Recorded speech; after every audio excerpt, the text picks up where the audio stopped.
falando aqui como uma pessoa que atua com telecom há 8 anos, a gente passou por uma questão da regulamentação das chamadas anti-spoofing. Então, que era o processo de binagem, enfim, que isso tinha que fazer um processo de regulamentação.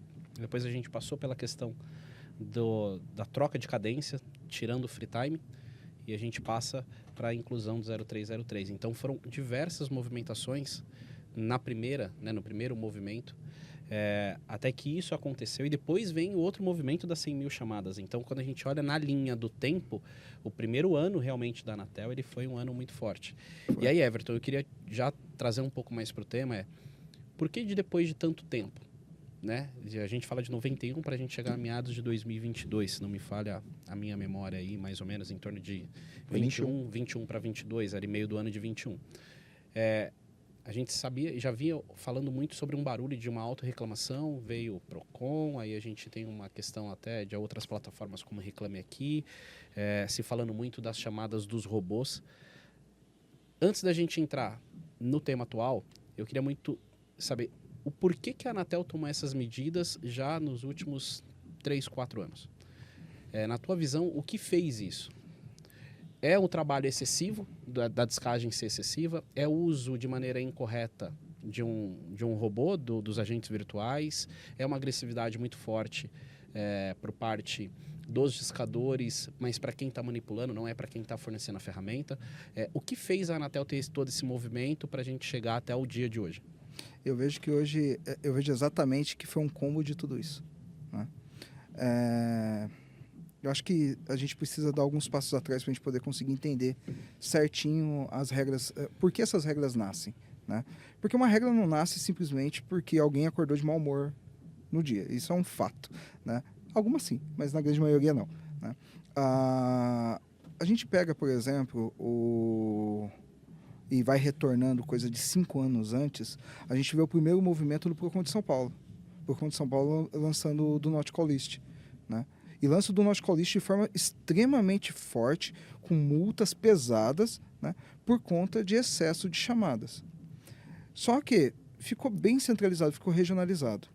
Aí daqui a pouco a gente vê o Procon do Espírito Santo, o Procon do Rio de Janeiro, Amazonas deu uma batida super pesada, só pode ligar com telefones do Amazonas fixo, com binagem, com o horário específico muito forte, né? Então várias regiões a gente foi vendo como foi aumentando essas regras, só que regras todas locais. Aí o que acontece? A gente começa a ver a regra começar a ser da prefeitura de tal cidade, do estado, e isso sempre de forma micro. Só que o índice de reclamação não era micro, era macro, né? Nós estávamos tendo um aumento de reclamações na Anatel de forma gigantesca, os processos crescendo de forma gigantesca no judiciário, né? Sempre pelos mesmos motivos. Incômodo, reclamação, aumento de volume, aumento de volume, aumento de volume. E se a gente for parar para pensar, quando a gente fala de um órgão regulador, ele tem que olhar o negócio como um todo, mas no fim do dia, quando a gente fala de Anatel, principalmente, ela tem que olhar o consumidor final. Ela está legislando para a população, né? Em geral, é isso que ela está fazendo. Se você para pensar nas regras, eu sei que tem muita gente que torce o bico quando eu falo isso, tá? Se eu falo do consumidor final, as regras são extremamente importantes. Extremamente importantes. Alguns dias atrás teve um baita de um amigo meu, que é o Gil, que esteve aqui, né, que é um senhor de um gestor de control desk, e é um dos caras que eu já discuti várias vezes sobre esse tipo de tema com ele. Infelizmente, a maioria dos contact centers esqueceram ou não se preocuparam que a ponta mais importante do negócio é a inteligência da descagem. Um call center de outbound, a PA humana é onde traz o negócio, mas é a inteligência onde faz esse negócio ser rentável, ser funcional, né? E a gente vê uma precarização dessa mão de obra cada vez maior, e isso vai refletir na onde? Vai refletir nesse volume absurdo de chamadas que não param, de pessoas que estão cansadas dessas chamadas, e aí não tem o que fazer. Tem que existir uma normativa, tem que existir uma regra para isso funcionar. Eu acho que assim, houve um período de inércia, inclusive, gigantesco. Porque foi tentando ver se o mercado se autorregulava. E o mercado não estava se autorregulando. Por quê? Gigantes no mercado estavam se sentindo à vontade para manter esse comportamento extremamente agressivo. Por quê? Entrou no cenário do todo mundo se esconde na névoa. Né? Porque era uma névoa de chamada tão grande, era um volume de chamadas tão grande que todo mundo se escondeu na névoa. E ninguém se preocupou como essa névoa, até onde essa névoa ia levar.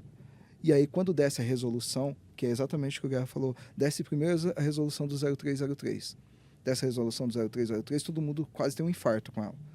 Logo depois, dessa resolução de limite de 100 mil chamadas. Aí, logo depois, sai a resolução de limite de 15% de assertividade. Quando saiu os 15% de assertividade, teve gente que quase infartou. Porque, assim, quando a gente fala de 15% de assertividade, não é difícil de você ver muito call center, mas é muito call center, que quando passava de 1% era muita coisa. Quando passava. Quando você olha para a cara do cara e fala assim, você tem que crescer 15 vezes o seu completamento, o cara falou, não sei o que fazer. E ninguém sabia. De verdade, ninguém sabia. Até por isso, aí eu falo, por que nasce o grupo?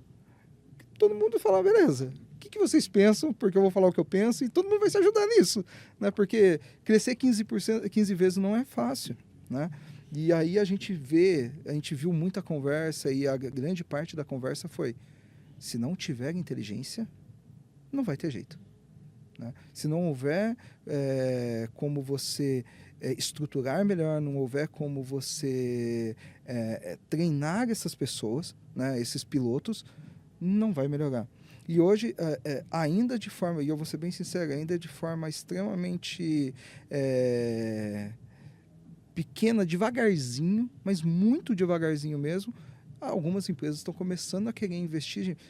Vamos treinar melhor, né? Vamos conversar um pouco melhor com os nossos contos, vamos desenvolver.